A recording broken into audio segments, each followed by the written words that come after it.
ក្រាន់តែស្មាច់ទៅដល់ផ្ទះម្ចាស់ថ្មីវាភ្លាមកម្មឡូនឹងគេចាប់ផ្ដើមឡើងខ្លួនហ៊ានដាក់ចិត្តបាទជាមួយអាប៉ាងចាំមើលសម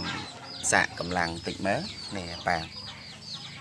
នេះរៀងដូចអូអញ្ចឹងមកក៏លោតបានដល់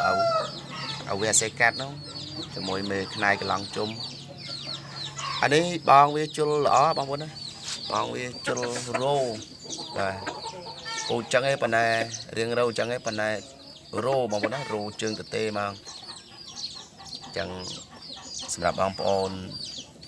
ត្រូវការអីឡូតូចអានេះ23ឯងដល់ពេញប្រហែលជាបាន25ពេញ25រៀងនេះមកធំពេកក៏អត់សូវសមណាហើយរៀងតំណត់